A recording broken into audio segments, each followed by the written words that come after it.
The dying man pressed a deed into Arthur Morgan's weathered hands and spoke of a wife who needed protection. 3 weeks later, Arthur stood in the doorway of a Tombstone saloon, watching every conversation stop. Whiskey glasses froze halfway to lips, card games suspended mid-deal.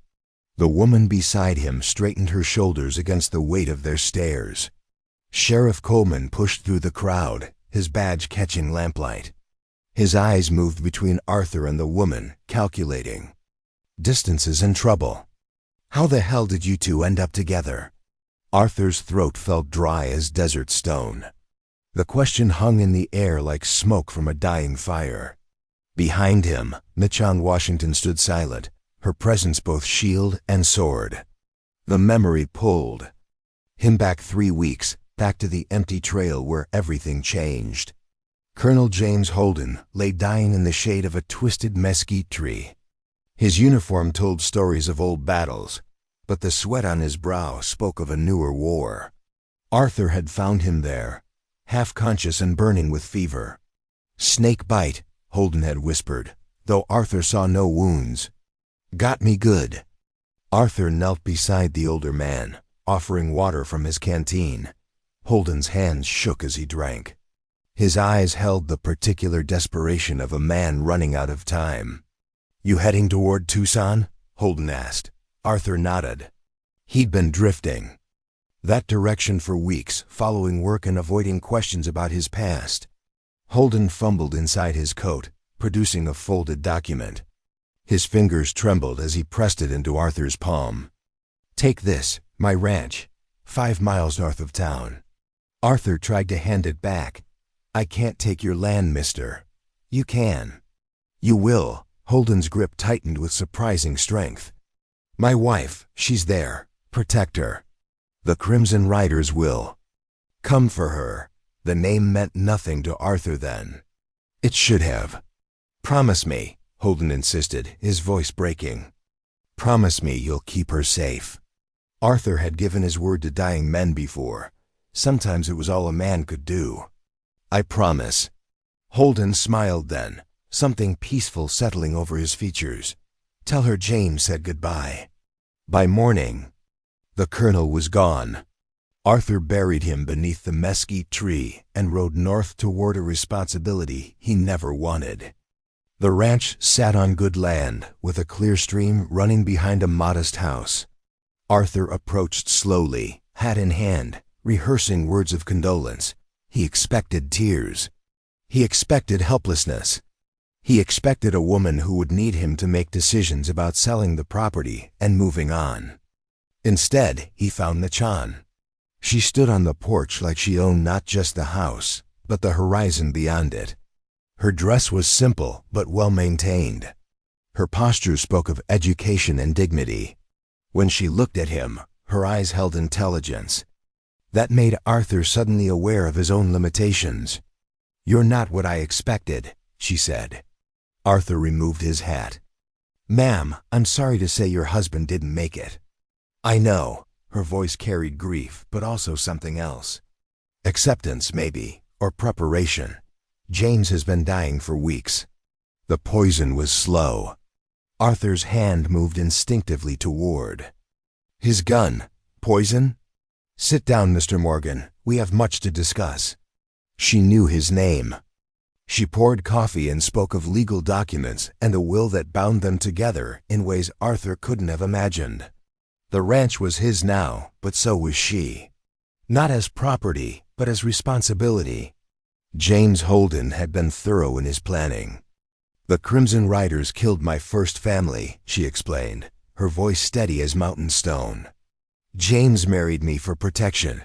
Now that protection falls to you." Arthur stared into his coffee cup, seeing his reflection fractured in the dark. "Liquid. I never asked for this." "Neither did I."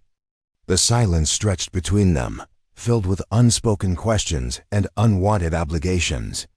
Outside, wind moved through the cottonwoods, carrying dust and the promise of storms. "They'll come back," Michon continued. "The riders. They don't forget, and they don't forgive." Arthur set down his cup. "How long do we have?" Days, maybe weeks. The town of Tucson regarded their arrangement with the kind of fascination usually reserved for two-headed calves and circus performers. Arthur felt the weight of their curiosity every time he rode down Main Street. Whispers followed him like shadows. Ezra Bridger made his intentions clear on Arthur's third day in town. The rancher cornered him outside the general store, his smile sharp as a skinning knife.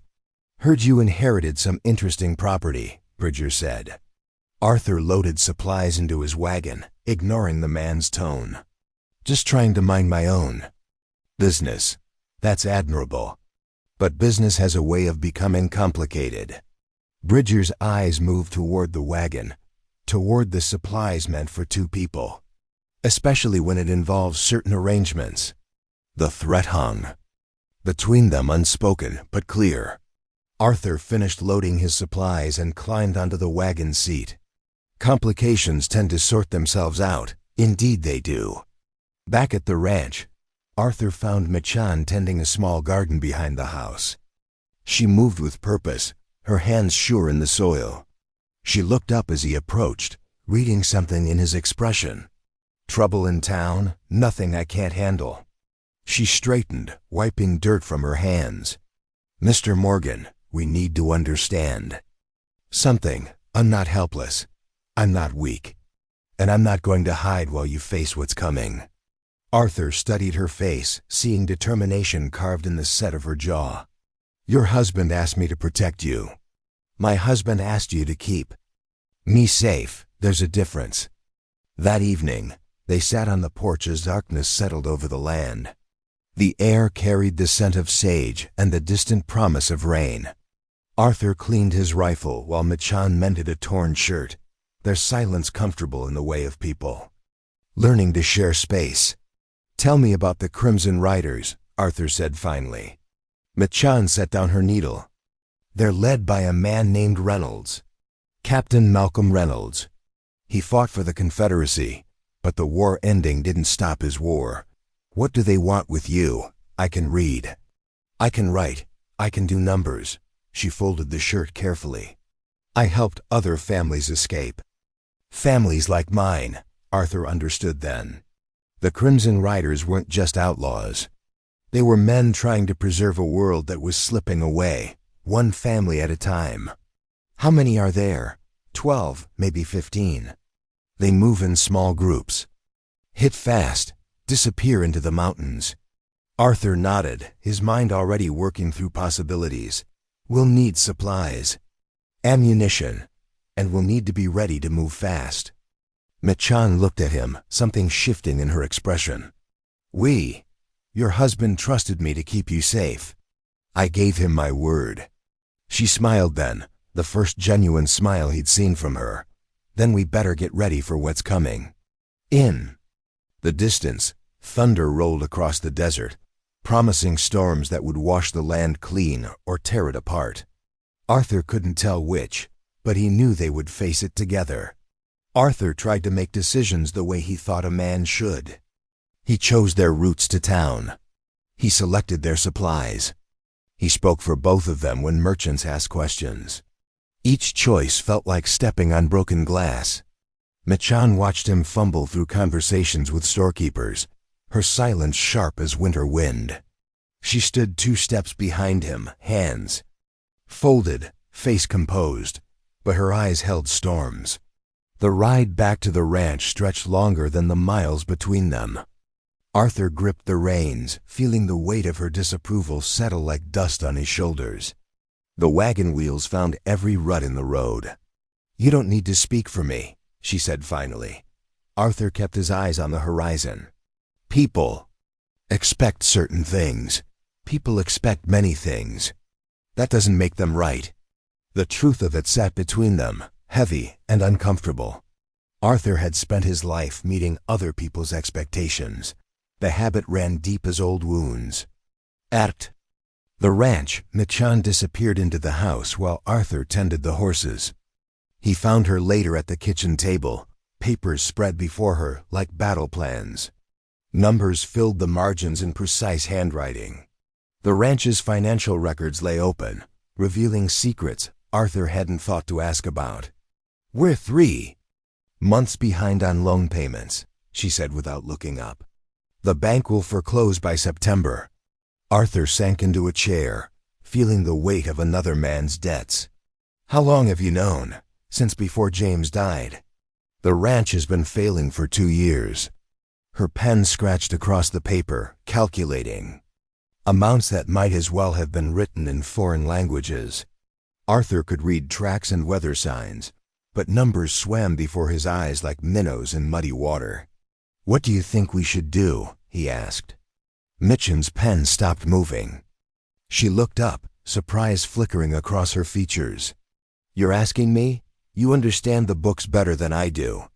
She set down her pen, studying his face for traces of mockery. Finding none, she straightened the papers before her. "We need income, fast income. The ranch won't produce enough before the bank comes calling." Arthur nodded, though solutions felt as distant as rain clouds on the horizon. "I could hire out as a hand, maybe find work with the cattle drives. That would take months. We have weeks." The silence stretched between them, filled with the sound of wind through broken shingles and the distant lowing of cattle they couldn't afford to keep. Arthur watched Mitchen's fingers trace the edge of the papers, her mind working through possibilities he couldn't see. "There's another way," she said finally, "but you won't like it. Tell me." "Bounty hunting. There's good money in it, if you know where to look." Arthur leaned back in his chair, considering. He'd heard stories of men who hunted other men for profit. The work attracted a certain type of person, usually the type he tried to avoid. "I don't know the first thing about tracking wanted men." Mitchen's smile held secrets. "I do." The next morning brought visitors.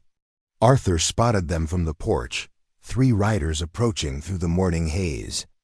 Their horses moved with purpose, and purpose usually meant trouble. Ezra Bridger led the group, his smile bright as polished silver.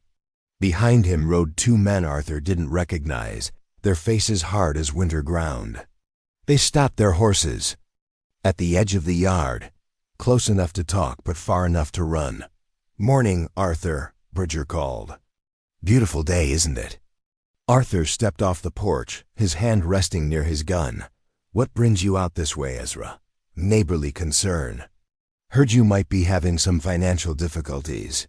Behind him, the house door opened. Mitchen emerged, her presence changing the air like approaching thunderstorms. The 2 strangers shifted in their saddles, their discomfort obvious. "Now I'm a reasonable man," Bridger continued. "I understand how these arrangements can become burdensome. I'm prepared to make an offer on your property. Fair market value." Arthur felt Mitchen's eyes on him, measuring his response. The weight of her attention made him stand straighter. "Ranch isn't for sale. Everything's for sale, Arthur. It's just a matter of finding the right price." One of Bridger's men spat into the dust, his contempt clear. "Some arrangements ain't natural, cause problems for decent folks." The words hung in the air like smoke from a grass fire. Arthur stepped forward, his shadow falling across the mounted men. "You gentlemen have something specific to say?" Bridger raised a hand, calming his companion. "We're just concerned about property values. The community has certain standards." "Standards change," Mitchen said from the porch. Her voice carried the authority of someone accustomed to being heard, usually for the better. The stranger who had spoken earlier turned his horse, preparing to leave.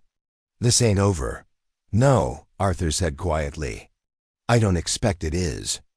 After the men rode away, Arthur found Mitchen in the kitchen, grinding coffee beans with mechanical precision. Her movements held controlled fury, each turn of the grinder a small act of defiance.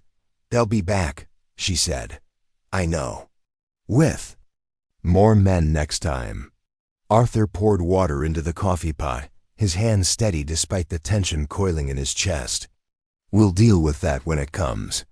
Mitchen stopped grinding, her hands gripping the wooden handle. "Will we?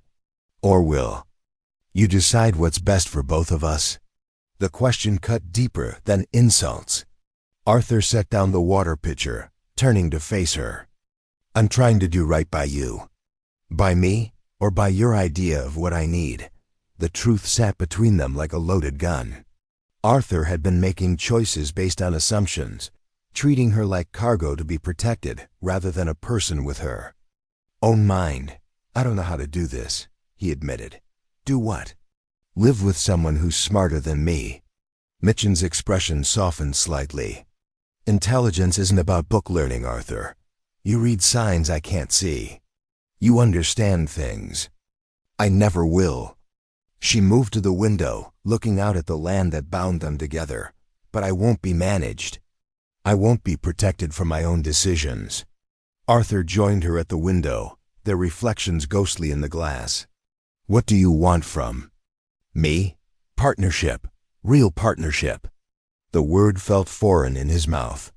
Arthur had worked alongside other men, but always with clear hierarchies. Someone gave orders, others followed. The idea of true equality seemed as impossible as taming desert wind. I've never been anyone's partner before.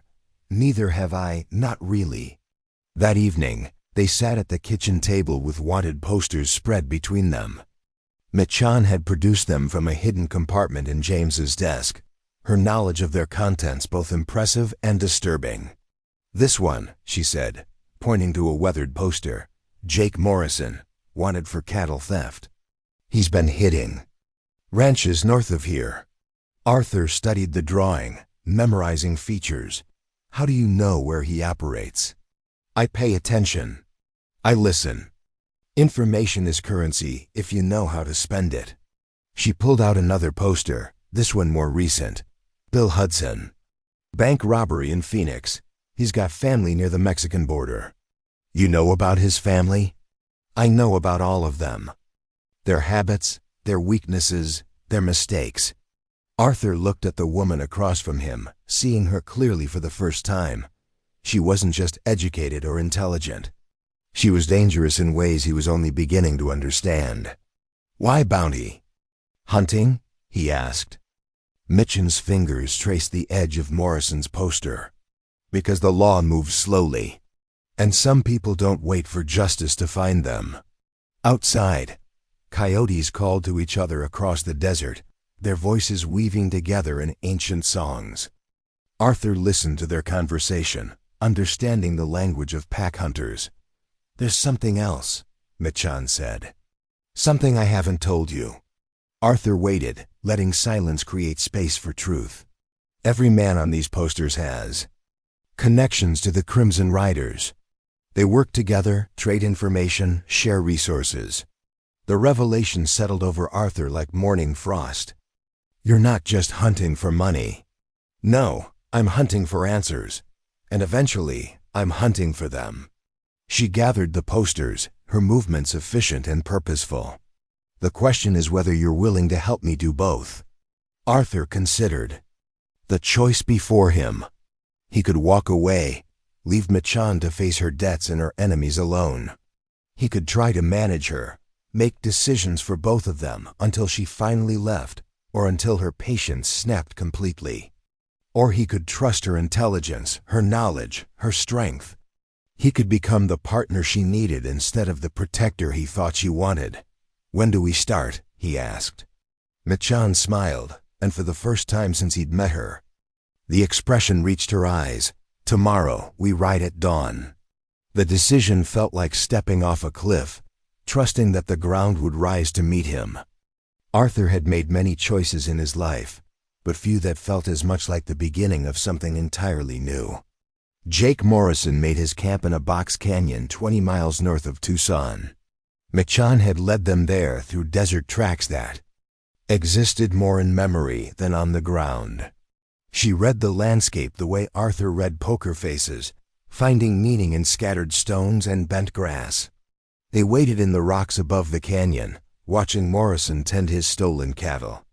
The man moved with the lazy confidence of someone who believed himself untouchable. His mistake. He'll water the herd at sunset, Mitchen whispered. Only one way out of the canyon. Arthur studied the terrain, marking positions and escape routes. "You sure about this?" "I've been watching him for 3 weeks." The capture went smoother than Arthur expected. Morrison surrendered when he found Arthur's rifle aimed at his chest and nowhere to run. The stolen cattle bore brands from 4 different ranches, evidence enough to satisfy any sheriff. They rode into Tucson with Morrison tied to his saddle, the man's complaints echoing off canyon walls. At the sheriff's office, Arthur collected the bounty while Machon waited outside. $200. More money than either of them had seen in months. Sheriff Coleman counted out the bills, his eyes moving between Arthur and the door where Machon stood. "Interesting partnership you've got there." Arthur pocketed the money without comment. Some observations didn't require answers. Word spread through Tucson faster than wildfire. By evening, half the town knew about the capture. The other half had their own theories about how it happened. Arthur felt the weight of their attention every time he walked down Main Street. Some looks held grudging respect. Others carried the particular hostility reserved for people who refused to stay in their assigned places. Arthur had learned to read both types, though neither made him comfortable. The money helped. Creditors became more patient when payments arrived on time. Storekeepers grew more willing to extend credit when they saw cash in Arthur's hands. Respect, it seemed, could be purchased in small denominations. Their second target proved more challenging. Bill Hudson had family connections and local knowledge. He'd been robbing banks across the territory for 2 years, always staying one step ahead of the law. Local sheriffs had given up trying to catch him. Machon spent 3 days in Tucson saloons, listening to conversations and buying drinks for loose-tongued cowboys. She learned Hudson's patterns, his safe houses, his network of friends and relatives. Information flowed toward her like water finding low ground. "He's got a woman in Benson," she told Arthur over morning coffee. "Sees her every 2 weeks. You sure?" "She's got expensive tastes and no visible means of support. The timing matches his robberies." They rode to Benson on a Tuesday, taking rooms at the town's only hotel. Arthur played the part of a drifter looking for work. Machon posed as a widow seeking employment as a seamstress. The roles fit well enough to avoid suspicion. Hudson arrived on Thursday, just as Machon predicted. He rode a fine horse and wore clothes too expensive for honest work. His confidence filled the saloon like smoke from a cheap cigar. Arthur waited until Hudson left his woman's house before making his move. The outlaw surrendered without firing a shot, his hands rising. When Arthur's voice cut through the darkness behind him, "Bill Hudson, you're under arrest." The bounty was $500. Arthur split it with Machon, though she'd done most of the work. The arrangement felt natural, like sharing water in the desert. By their third capture, they developed a system. Machon gathered information and planned approaches. Arthur handled the dangerous work of actually taking prisoners. The division of labor suited their different strengths. Tommy Briggs robbed stagecoaches between Tucson and Phoenix. He'd killed 2 guards and wounded a passenger in his last job. The bounty was $800, dead or alive. Machon tracked him to a hideout in the Superstition Mountains.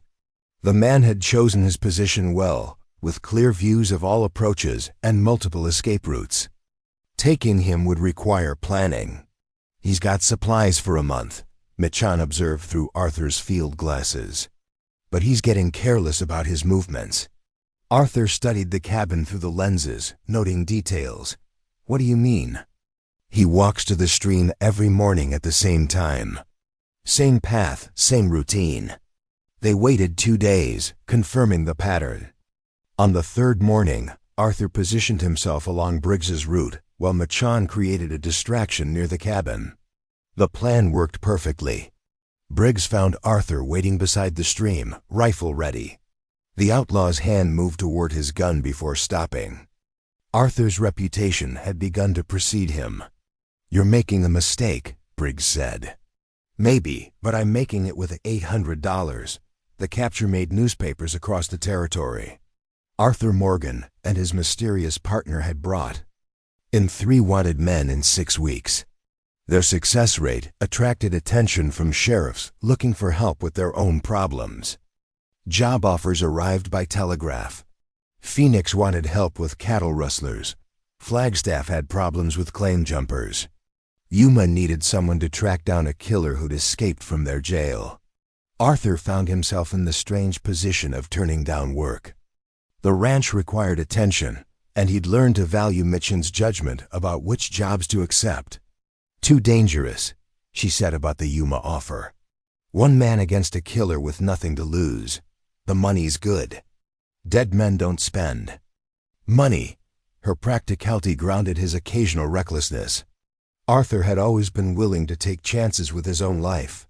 Having someone else's welfare to consider changed his calculations. The partnership deepened through shared risks and mutual dependence. Arthur learned to trust Mitchen's research and planning. She learned to rely on his ability to handle dangerous situations. Neither questioned the other's decisions anymore. Success brought complications. Some townspeople began treating them with cautious respect. Others grew more hostile, seeing their partnership as a threat to established order.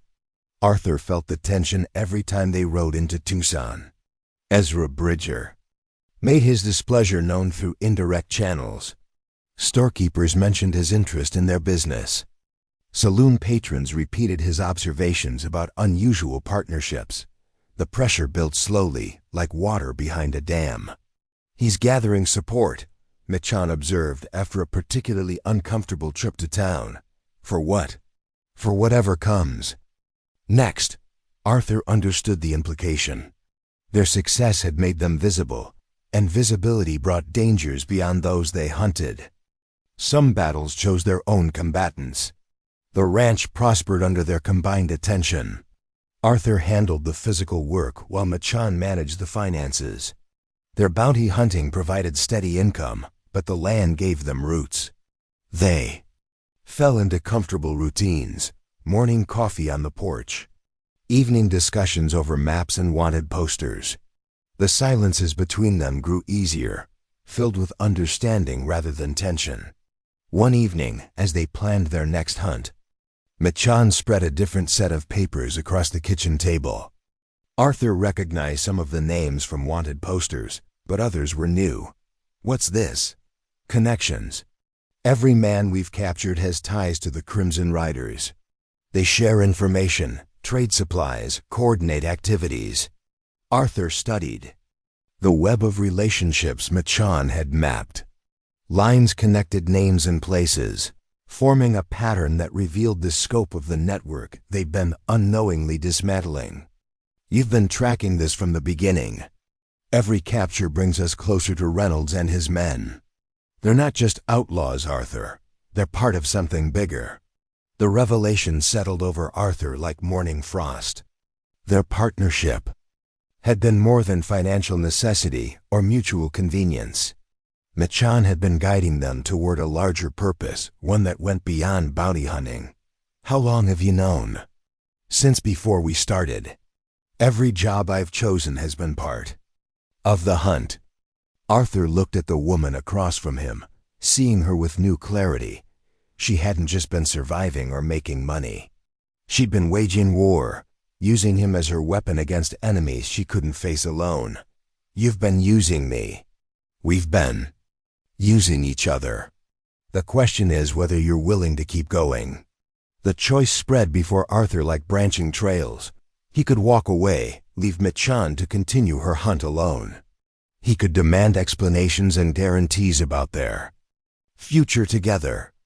Or he could trust the partnership they built, accepting that some purposes were larger than personal comfort. Tell me about Reynolds, he said. Mitchen smiled, and Arthur knew they'd crossed another threshold together. The hunt was about to become something more dangerous and more important than either of them had imagined. Arthur set down his coffee cup, the sound sharp against the kitchen table. The papers between them told stories of violence and loss that stretched back years. Names connected by lines of blood and shared purpose. You've been hunting them since. Before we met. Mitchen's fingers traced the edge of a wanted poster, her movements precise as surgical cuts. Since Philadelphia, since they killed my family. The confession hung between them heavy as storm clouds. Arthur had suspected deeper motivations, but the scope of her planning still surprised him. Every capture, every decision had been calculated steps toward a larger reckoning. My husband wasn't a schoolteacher, she continued. He was a conductor on the Underground Railroad. We helped families escape north, find new lives away from the cotton fields. Arthur studied her face, seeing layers of grief carefully controlled. The Crimson Riders found out. They burned our house with my children inside. David was 8. Sarah was 6. The words fell like stones into still water, sending ripples of understanding through Arthur's mind. This wasn't about justice or bounty money. This was about debts that could only be paid in blood. Reynolds led the raid personally. He wanted to make an example of what happened to people who helped runaways. Arthur understood now why she'd married James Holden, why she'd accepted protection from a dying Union colonel. Survival had required sacrifices that went beyond personal dignity. James knew about your mission. He encouraged it. Said some wrongs were too large for the law to handle. Outside, wind moved through the cottonwoods, carrying the scent of rain and distant fires. Arthur listened to the sound, thinking of the men they'd captured and the network they'd unknowingly damaged. Every bounty we've taken has connections to Reynolds. Every one. I've been mapping their organization, learning their patterns, cutting off their resources. The revelation transformed everything Arthur thought he knew about their partnership. Mitchen hadn't been following his lead or accepting his protection. She'd been directing their hunt from the beginning, using his reputation and skills to wage her own war. You could have told me. Would you have helped if you'd known? Arthur considered the question, probing his own motivations. He'd given his word to a dying man, but words were wind without actions to give them weight. The truth was simpler and more complicated than duty. I don't know. But I would have understood better. Mitchen gathered the papers, organizing them with the efficiency of someone accustomed to keeping secrets. Understanding and acceptance are different things. You've seen how people react to our partnership. Imagine their response if they knew the full truth. Arthur nodded, acknowledging the wisdom of her caution. Their arrangement already challenged social expectations. Open talk of revenge and systematic hunting would have invited more direct opposition. What happens now? Now. We finish what we started. Reynolds and his core group are still out there. The men we've captured were just the outer edges of his network. That night, Arthur lay awake listening to the sounds of the desert. Coyotes called to each other across the darkness, their voices weaving together in patterns older than human. Settlement. He thought about partnerships and purposes, about the difference between using someone and working with them. Mitchen had used his skills and reputation to advance her mission, but he'd used her intelligence and planning to rebuild his life. The arrangement had benefited both of them, even if the full terms hadn't been disclosed. The realization brought a strange kind of peace. Arthur had spent his life being used by employers and abandoned by companions.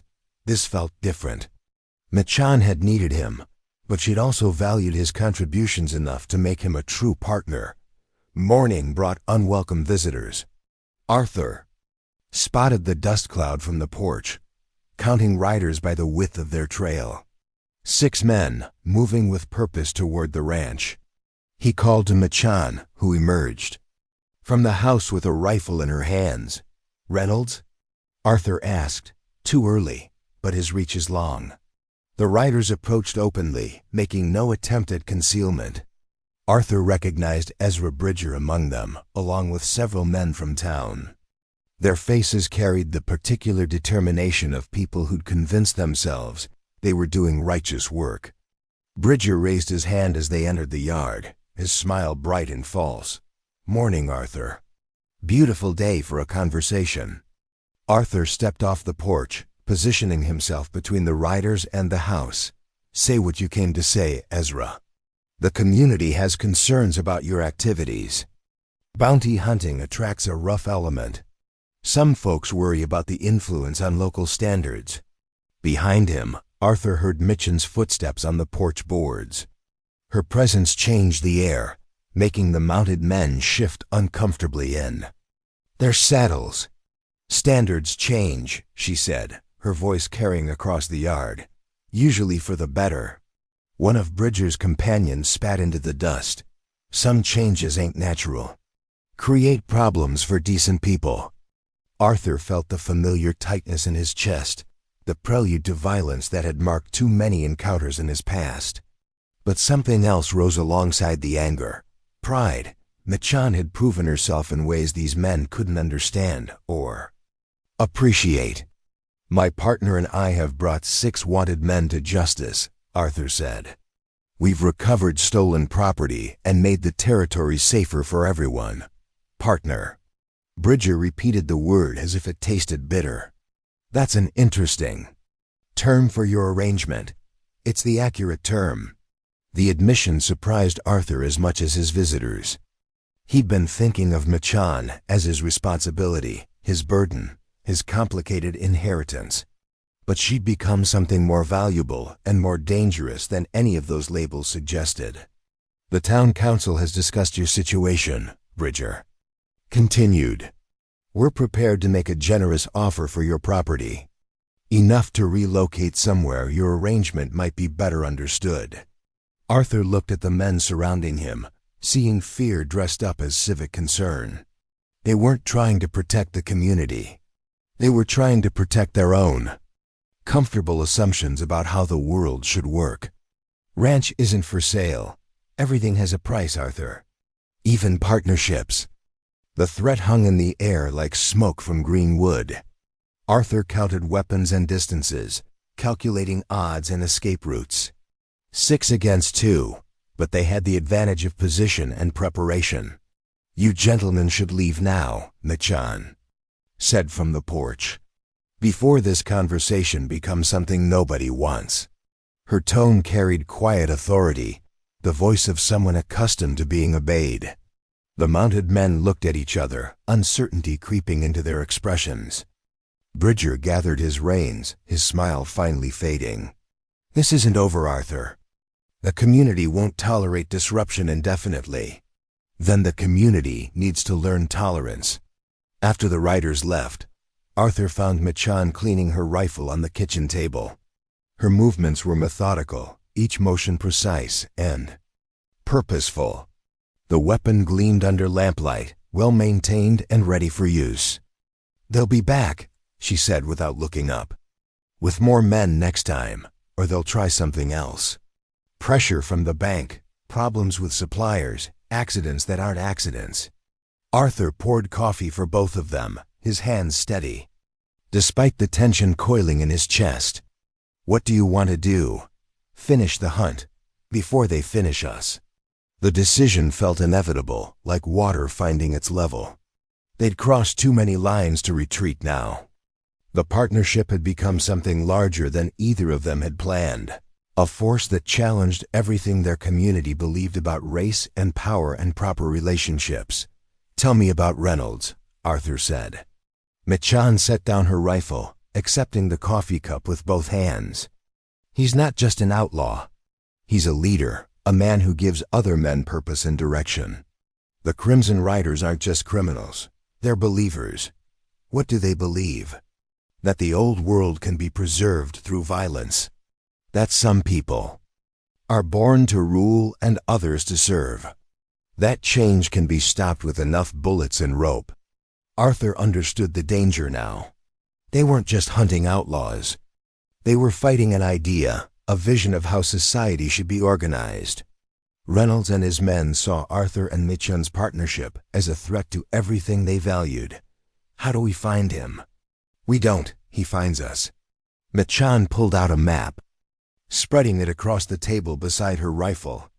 Red marks indicated recent attacks, a pattern of violence that seemed random but revealed purpose under closer examination. He's been moving closer to us for weeks, testing our defenses, learning our routines, waiting for the right moment. Arthur studied the map, seeing the noose tightening around their ranch. How long do we have? Days, maybe less. The knowledge settled over them like approaching darkness. Arthur had faced death before, but always alone. Having someone else's life depend on his choices added weight to every decision. "We could run," he said. "Where?" "Reynolds has contacts across 3 territories. And running would mean abandoning everything we've built." Arthur looked around the kitchen, seeing their shared life in coffee cups and rifle cleaning kits, in maps and wanted posters, and the comfortable silence of people who'd learned to work together. Leaving would mean losing more than property. "Then we stay and fight. Together?" "Partners," Arthur said, and meant it completely.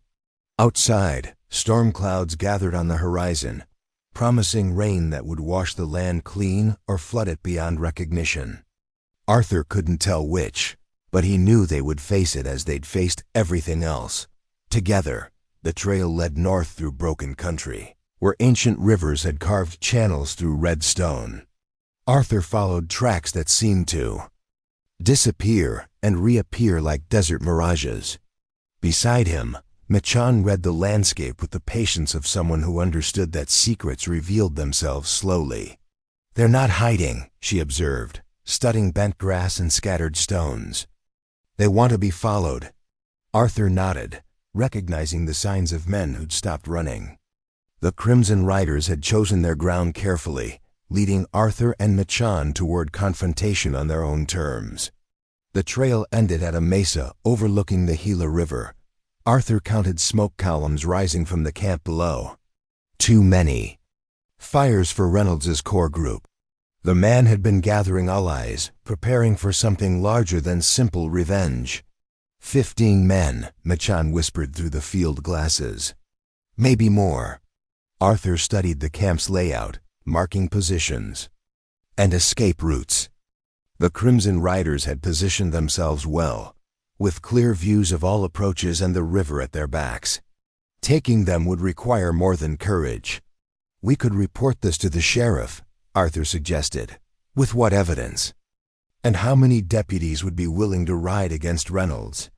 The questions hung between them, heavy with knowledge of official limitations. Local law enforcement had neither the resources nor the will to challenge an organized group of well-armed men. Justice would have to find another path. They made camp in the rocks above the mesa, watching the Crimson Riders' activities through long desert twilight. Arthur saw patterns in their movements that spoke of military training and shared purpose. These weren't just outlaws. They were soldiers fighting a war most people didn't recognize. "Tell me about Philadelphia," Arthur said as they shared cold beans and hardtack. Mitchen's hands stilled on her tin plate. "We had a house near the river. David loved to watch the boats. Sarah collected stones from the shore." Her voice carried the particular weight of memories too precious to examine closely. Arthur understood. Some rooms in the heart stayed locked. For good reason. The house had a hidden cellar. We sheltered families there, sometimes for days while we arranged transport north. James would bring supplies, information about safe routes. How many families? Dozens, maybe more. People seeking freedom. Children who'd never known anything but bondage. Arthur tried to imagine the courage required for such work. Every day would have brought the possibility of discovery, imprisonment, death. The reward would have been abstract, other people's freedom, distant gratitude, the satisfaction of moral duty. Reynolds found out through betrayal. A family we'd helped was captured. Under pressure, they revealed our location.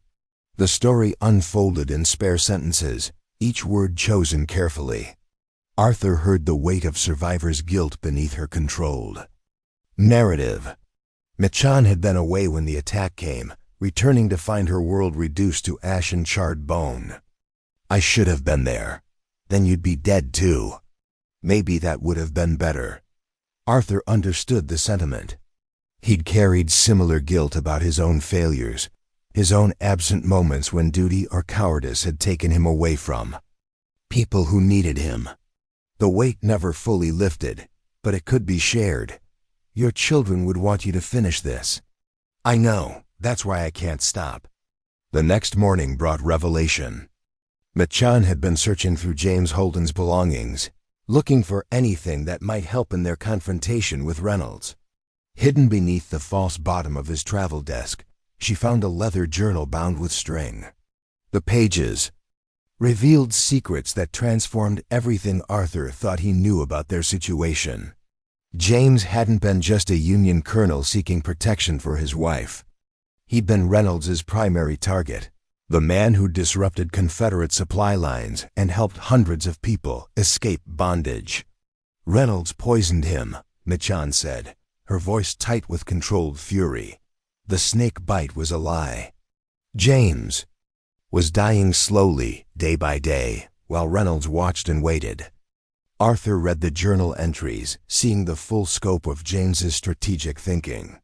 The dying man had known exactly what he was doing when he placed Machan under Arthur's protection. Every element had been calculated, including Arthur's character and capabilities. He chose you specifically, Machan continued. James had been watching you for weeks, evaluating your actions, testing your moral compass. The revelation struck Arthur with the force of desert lightning. His encounter with the dying colonel hadn't been chance. It had been recruitment, a final military operation designed to protect Machan and complete her mission. The Mexican family you helped near Tucson. James saw that. He knew you'd do the right thing even when nobody was watching. Arthur remembered the incident clearly. A family fleeing persecution, threatened by local ranchers who wanted their land. He'd intervened without thinking, risking his own safety for people he'd never met. The action had felt natural, necessary, unremarkable. He planned everything. Our meeting, our partnership, even our success as bounty hunters. Not everything, Arthur said, studying her face. He couldn't plan how we'd work together. That was real. The distinction mattered. Their partnership had grown from calculated beginnings, but it had become something neither James nor Reynolds could have predicted. They'd exceeded the dying colonel's hopes and their own expectations. What else does the journal say? Reynolds isn't just hunting us. He's targeting every mixed family, every partnership that challenges his vision of proper order. We're part of something larger. Arthur understood now why their success had drawn so much attention.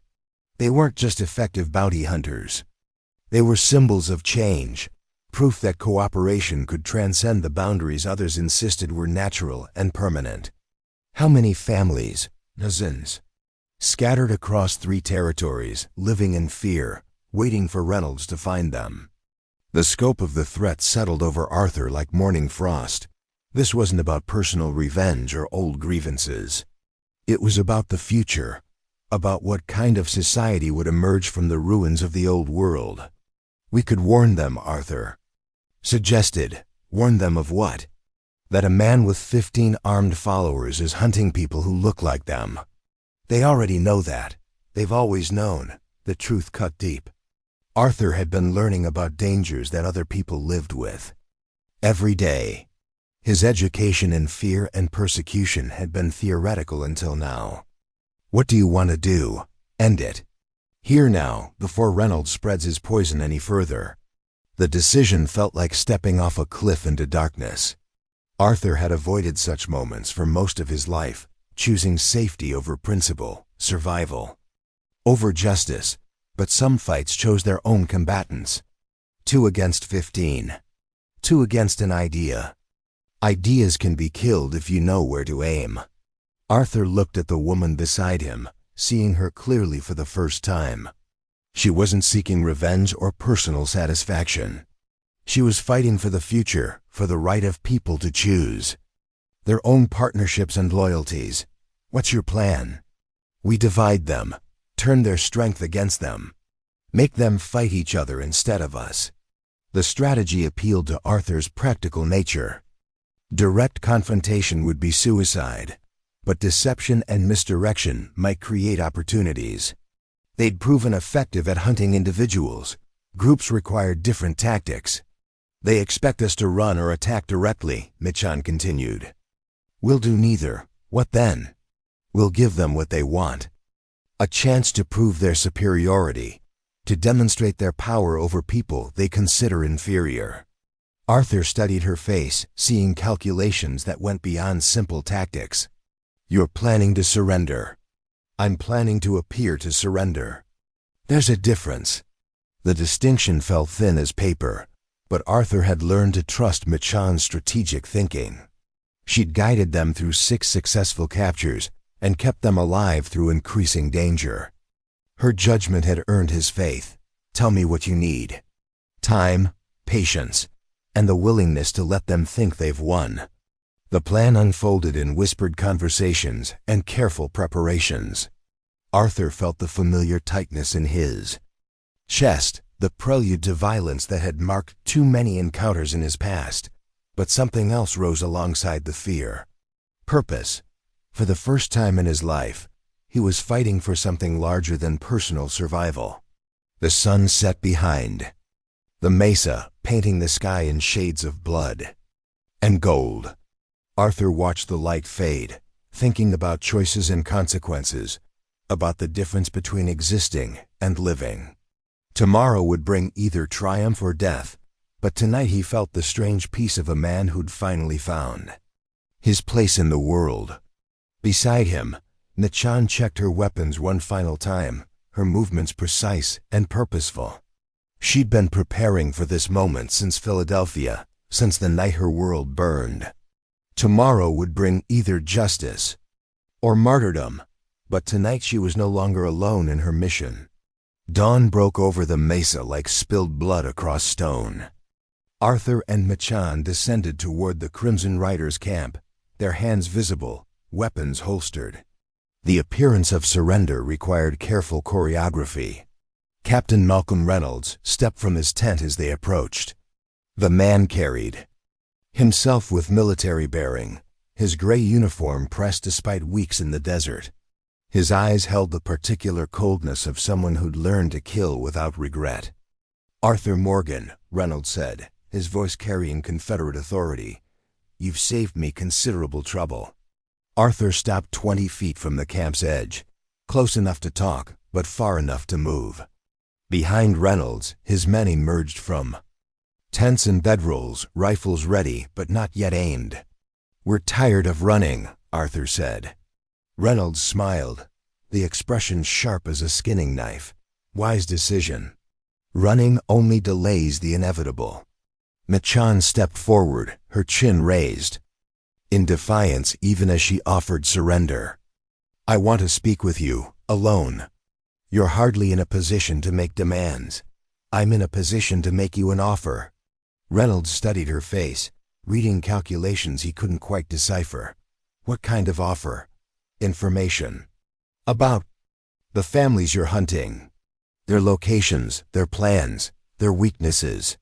The words hung in the morning air like smoke from green wood. Arthur felt the weight of Reynolds' attention shift, predator instincts responding to the possibility of larger prey. In exchange for what? Safe passage for both of us. Reynolds laughed, the sound echoing off canyon walls. You think I need your information? I've been hunting your kind for years.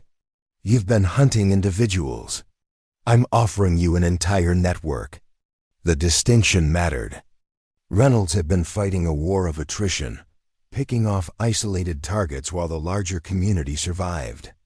Michan was proposing to hand him victory on a scale he'd never imagined. Why would you betray your own people? Because I'm tired of being afraid, tired of hiding, tired of fighting battles I can't win.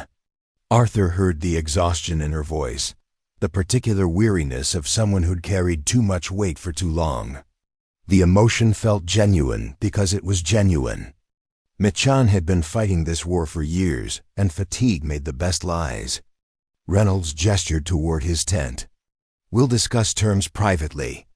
Arthur watched them disappear into the canvas shelter, trusting Michan's plan despite the fear coiling in his chest. The Crimson Riders relaxed around him, their weapons lowered. But ready. They'd captured their prize and felt the satisfaction of inevitable victory. Inside the tent, voices rose and fell in negotiation. Arthur caught fragments of conversation, enough to understand the performance Michan was delivering. She spoke of safe houses and escape routes, of weaknesses and internal divisions. Information valuable enough to justify keeping them alive. The discussion lasted an hour. When they emerged, Reynolds wore the satisfied expression of a man who'd just secured his greatest triumph. Michan's face showed resignation mixed with relief. She'd convinced him of her sincerity. "Your partner has been most cooperative," Reynolds announced to his men. "She's agreed to guide us to the largest settlement of mixed families in the territory." The Crimson Riders responded with enthusiasm, their voices carrying the excitement of hunters who'd found a rich trail. Arthur felt their anticipation like heat from a forge, dangerous and consuming. "What about him?" one of the men asked, gesturing toward Arthur. "He comes with us. Insurance against any sudden changes of heart." Reynolds's plan unfolded over the next hour. They would strike the settlement at dawn, when families were most vulnerable. The attack would be swift and decisive, designed to scatter survivors and break their will to resist. Arthur listened to the details, memorizing names and locations. The settlement Reynolds described was real, populated by families who'd found refuge in the desert's embrace. They deserved warning, protection, justice. The Crimson Riders broke camp with military efficiency, their movements coordinated and purposeful. Arthur found himself riding beside Michan, close enough to communicate, but surrounded by armed men. The column moved east toward the rising sun, carrying death in their saddlebags. "Second thoughts?" Reynolds asked, riding close to Michan. "Too late for those, indeed. But I'm curious about your partnership with Morgan. What kind of arrangement did you have?" Arthur felt the question's weight, the probe for weakness or deception. Reynolds was testing them, looking for cracks in their story. "Business arrangement," Michan replied. "He needed money, I needed protection. Nothing more complicated. Yet you worked together quite effectively. Necessity makes strange partnerships." The phrase carried layers of meaning that Reynolds couldn't fully grasp. Arthur understood the deeper truth. Necessity had brought them together, but something else had made them partners. Respect, shared purpose, the recognition of each other's strength. They rode through broken country where ancient floods had carved channels in red stone. The landscape spoke of violent change, of forces that reshaped the world without permission or apology. Arthur felt the parallel to their own situation, the way hidden currents could suddenly surface and sweep away everything that seemed permanent. At midday, they stopped to rest the horses. Arthur watched the Crimson Riders' movements, noting their formations and habits. 15 men, well-armed and experienced, but not invincible. Every group had weaknesses if you knew where to look. Michan approached the stream where Arthur watered his horse. She knelt beside the water, cupping it in her hands with movements that seemed casual but carried purpose. When she spoke, her voice barely rose above the sound of moving water. "Tonight, when they're asleep." Arthur nodded, understanding the signal. The performance was almost over. Soon they would reveal their true intentions and face the consequences of their deception. The afternoon stretched long as summer shadows. Arthur felt time passing like sand through his fingers, each grain bringing them closer to confrontation. The Crimson Riders rode with confidence, unaware that their prisoners were predators in disguise. They made camp in a box canyon, sheltered from wind and observation. Reynolds posted guards but felt secure in his victory. The settlement lay only hours away, ripe for destruction. His men celebrated with whiskey and stories of past triumphs. Arthur sat by the fire, listening to tales of violence dressed up as moral necessity. The Crimson Riders spoke of preservation and tradition, of maintaining proper order in a world gone mad. Their words revealed the depth of their delusion. "Your people brought this on themselves," one rider told Arthur. "Challenging the natural order, mixing what shouldn't be mixed." Arthur stared into the flames, seeing patterns in the dancing. "Light, what's natural about hatred? It's not hatred. It's recognition of proper boundaries." Whose boundaries? The question hung in the air without answer. Arthur understood that some people needed walls to feel safe, needed categories to make sense of chaos. But walls could become prisons, and categories could become graves. As darkness settled over the canyon, the Crimson Riders prepared for sleep. Guards were posted, but their vigilance was relaxed by whiskey and overconfidence. Arthur felt the familiar tightness in his chest, the prelude to violence that had marked too many encounters in his past. Michan moved through the camp with quiet purpose, checking on the horses and adjusting equipment. To watching eyes, she seemed resigned to her fate. But Arthur saw the careful positioning, the subtle preparations for what was coming. The attack came at midnight when the moon was dark and the guards were drowsy. Arthur and Michan moved simultaneously, their actions coordinated by months of working together. The element of surprise lasted only moments, but moments were enough. The battle was swift and decisive. Arthur's rifle spoke first, dropping the nearest guard before alarm could be raised. Michan's pistol answered, cutting down another sentry before he could call for help.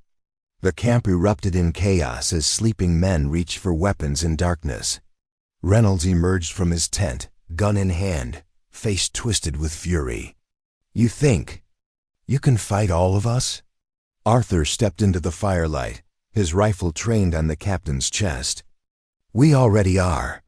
The confrontation lasted minutes, but changed everything. When dawn broke over the canyon, the Crimson Riders' reign of terror had ended. Reynolds lay still in the dust, his dreams of restoration scattered like ashes on the wind. Arthur found Michan sitting beside the stream, washing blood from her hands. Her face showed exhaustion mixed with relief, the expression of someone who'd finally laid down a burden too heavy to carry. "It's over," she said.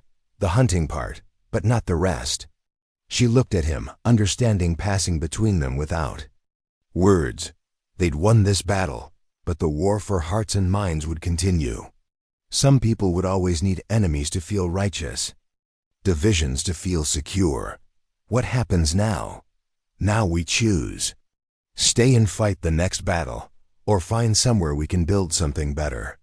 Arthur considered the options, weighing duty against desire, obligation against opportunity.